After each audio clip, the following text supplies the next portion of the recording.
prove Leviathan is. గత కొన్ని రోజుల నుండి సోషల్ మీడియా మొత్తం లివియాథన్ అనే ఒక భయంకరమైన జీవి గురించి చాలా అంటే చాలా వైరల్ గా మారింది. అది ఇప్పుడు కనిపించింది అంటూ ఇంకా 2025 నాశనం తప్పదు అంటూ ఎన్నో చెప్తున్నారు. అండ్ దీనిని యేసుక్రీస్తు సృష్టించాడు అంటూ కూడా అంటున్నారు. ఇవన్నీ వింటున్న ప్రతి ఒక్కరూ ఈ భయంకరమైన జీవి గురించి తెలుసుకోవాలని చూస్తున్నారు. అందుకే ఈరోజు వీడియోలో అసలు ఈ లెవియాథన్ నిజంగానే కనిపించిందా, అసలు లెవియాథన్ అనే జీవి నిజంగానే ఉందా, దీనిని నిజంగానే యేసుక్రీస్తు సృష్టించాడా, ఇప్పుడు వస్తున్న వీడియోస్లో నిజమెంత ఉంది అన్నీ ఈ వీడియోలో తెలుసుకోబోతున్నాం. వీడియోని స్కిప్ చేయకుండా చివరి వరకు తప్పకుండా చూడండి. వీడియో చాలా ఇంట్రెస్టింగ్గా ఉండబోతుంది. అది 2024 అంటార్క్టికాలో ఒక్కసారిగా నీటి మట్టం పెరిగింది. అసలు ఏం జరుగుతుంది అని శాటిలైట్ నుండి చూస్తున్నప్పుడు అంటార్క్టికా మహాసముద్రంలో ఒక భయంకరమైన క్రూరమైన జీవి ఆకారం కనిపించింది. అది చూడడానికి ఒక పెద్ద జీవి తలలా కనిపిస్తూ ఉండడం సైంటిస్టులు కూడా గమనించారు. అయితే ఆ భయంకరమైన జీవి నీళ్ల నుండి బయటకు రాబోతుండగా అంటార్క్టికా మహాసముద్రంలో నీటి మట్టం పెరిగింది అని, దాంతోపాటు భయంకరమైన విచిత్రమైన శబ్దాలు వస్తున్నాయని చాలామంది నమ్ముతున్నారు. ఇప్పుడు మీరు చూస్తున్న ఈ రేడర్లో కనిపించిన ఈ భయంకరమైన తల మాత్రమే టెక్సాస్ కంటే పెద్దగా ఉంటుంది అని చెప్తున్నారు. అంటే ఆంధ్రప్రదేశ్, తెలంగాణ కంటే ఈ జీవి తల చాలా పెద్దది. మీరు రీసెంట్గా చూస్తున్నట్లయితే సముద్రం నుండి చాలా జీవులు బయటకు వస్తున్న వీడియోస్ చాలా వైరల్ అవుతున్నాయి. లైక్ సముద్ర గర్భంలో ఉండి డోమ్స్డే ఫిష్ తీరానికి రావడం. దీని గురించి నేను ఆల్రెడీ లాస్ట్ వీడియోలో చెప్పాను. అండ్ ఒరిస్సా బీచ్లోనికి కొన్ని వందల తాబేళ్లు రావడం, కేరళలో కొన్ని లక్షల చేపలు ఒడ్డుకి రావడం, ఆస్ట్రేలియాలో 150కి పైగా తిమింగ్లాలు ఒడ్డుకొచ్చి చనిపోవడం, అండ్ సముద్ర గర్భం నుండి యాంగులర్ ఫిష్ కూడా బయటకు రావడం. యాక్చువల్గా ఇవి డీప్ సీ ఫిషెస్, అంత ఈజీగా బయటకు రావు. అవి వేటిని చూసి భయపడుతున్నాయి. ఇవన్నీ సముద్రం నుండి ఎందుకు బయటకు వస్తున్నాయి?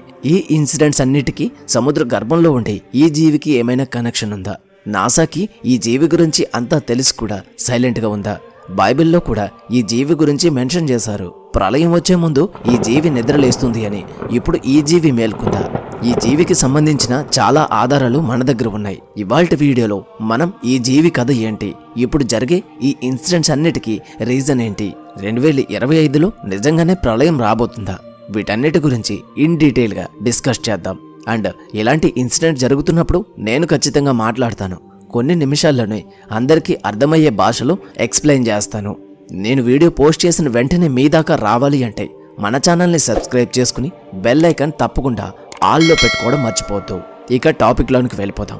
సముద్రం లోతుల్లో నిద్రిస్తున్న ఒక పెద్ద జీవి, దాని చుట్టూ తీవ్రమైన వేడి ఉండడం వల్ల, దాని నోటి నుండి అగ్ని రావడం వల్ల వేరే ఇతర చేపలు దాని దగ్గరకు కూడా వెళ్ళలేవు. ఈ జీవి ప్రపంచానికి తెలియని లోతైన సముద్రంలో దాగి ఉంది. ఒకరోజు అది సముద్ర గర్భం నుండి బయటకు వస్తుంది. ఆ రోజు భూమి అంతటా భారీ భూకంపాలు, భారీ అలలు, సునామీలు వస్తాయి. దాని పేరే లెవియాథన్. దీని గురించి బైబిల్లోనూ జీస్ మైథాలజీలోనూ మెన్షన్ చేసి ఉంది. అకార్డింగ్ టు జ్యూస్ మైథాలజీ ప్రకారం దేవుడు ప్రపంచాన్ని సృష్టించినప్పుడు 3వ రోజు అతడు భారీ పామును సృష్టించాడు. అది మామూలు పాము కాదు. ఈ పాము సాధారణమైనది కాదు.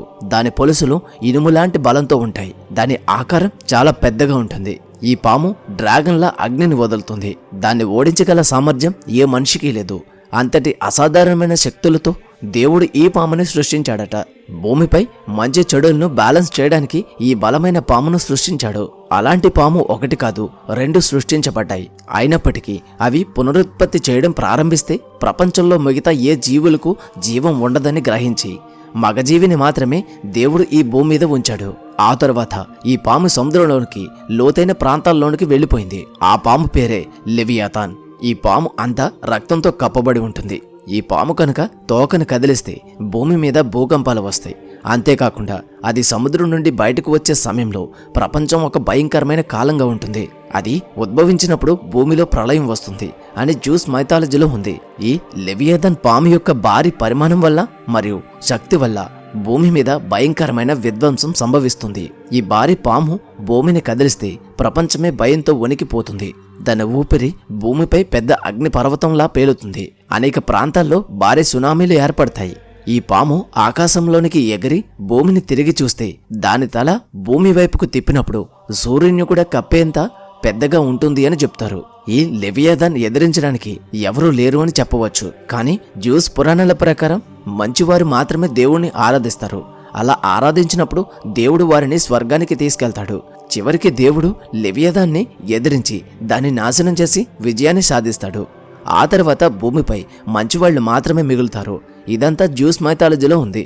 బైబిల్లో కూడా ఈ క్రియేచర్ గురించి ఏమని ఉంది అంటే, భూమి మీద మనుషులకి అధికారం ఇచ్చి అన్ని జీవులను మనుషులకు లోబడేటట్టుగా చేశాడని, ఒక జంతువుని మాత్రం మనుషులకి లోబరుచుకునేందుకు లేకుండా చేశాడని ఉంది.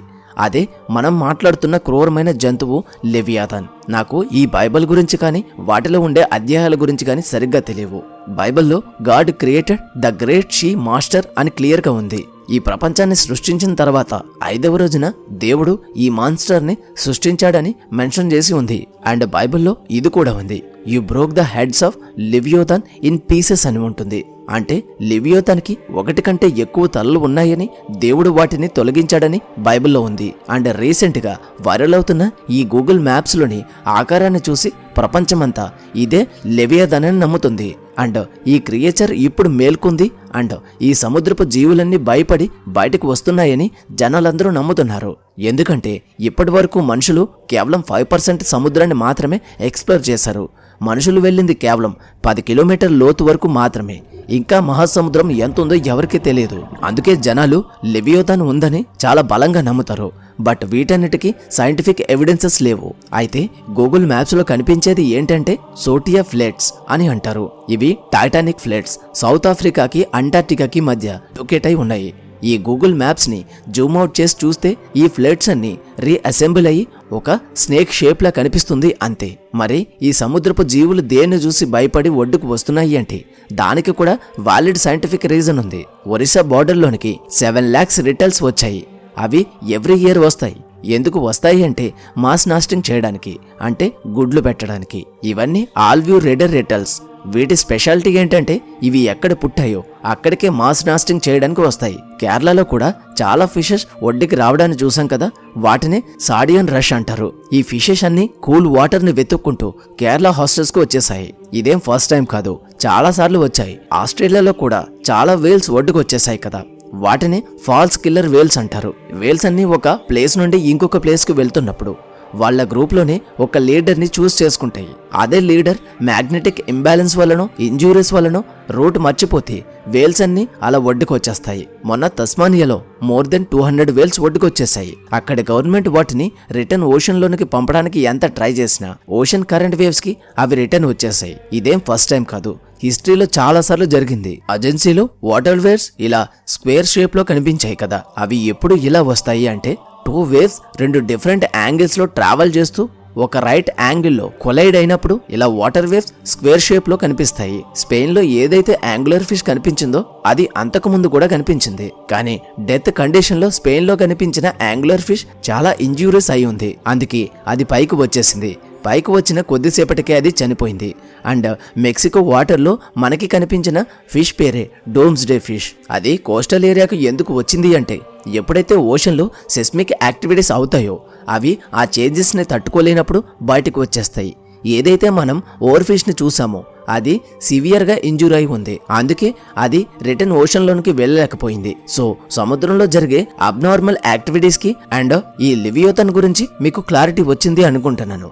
ఫేక్ న్యూస్ను చూసి భయపడకండి. అండ్ ఈ ఎంటైర్ ఇష్యూ గురించి మీరేమనుకుంటున్నారో కింద కామెంట్లో చెప్పండి. అండ్ ఎంతవరకు వీడియో చూస్తున్నారు అంటే మీకు నా ఎక్స్ప్లెనేషన్ నచ్చింది అని అనుకుంటున్నాను. అలాగే దయచేసి మీరు ఇటువంటి ఫేక్ న్యూస్ను చూసిన వెంటనే నమ్మేసి అదే నిజమని 10 మందికి ప్రచారం చేయకండి.